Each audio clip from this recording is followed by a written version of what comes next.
呢個曼基咧就睇嚟就金燦燦咁咯。我想問邊個唔中意黃金嘅顏色咧？可能咧你第一眼睇到佢咧就心動到不得了啦。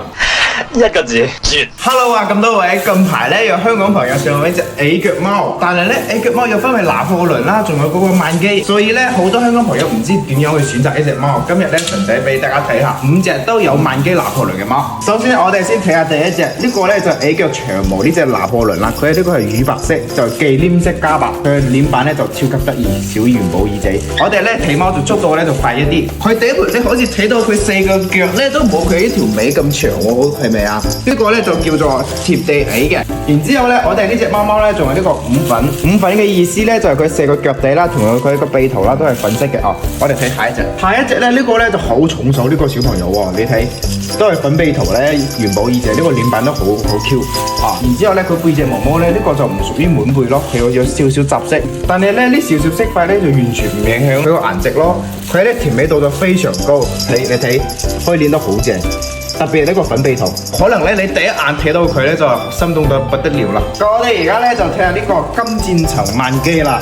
呢個曼基咧就睇嚟就金燦燦咁咯。我想問邊個唔中意黃金嘅顏色咧？呢個顏色咧就係男女通殺，男女老少咧都中意。你睇下個背脊毛毛，呢個咧就12色嘅呢個曼基。然之後咧我哋睇下佢嘅手掌呢度，佢手尖尖呢度咧佢有一個白手套，呢個咧就係典型嘅呢個12色嘅曼基。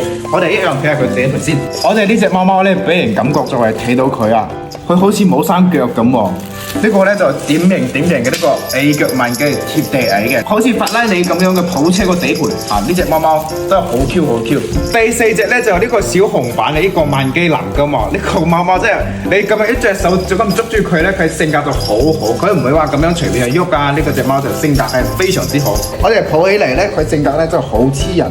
唔知道大家有冇聽到佢煲起水嗰個聲？呢個貓貓咧，佢臉版咧都係好圓嘅，啊小耳仔，啊然之後咧佢背脊毛毛咧，呢個就屬於嗰個11色，啊呢顏色都好淺，唔係話好深。咁我哋而家咧睇下個底盤，呢個底盤咧都好 Q。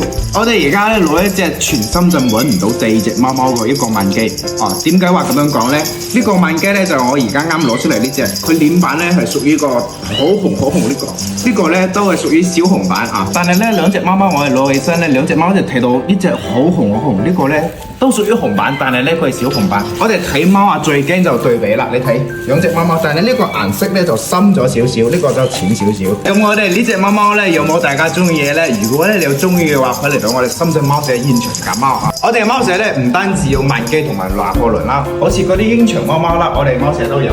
譬如話呢隻啦，嘿嘿起身啦，呢個咧就長毛金小朋友啦，呢度仲有2隻啊。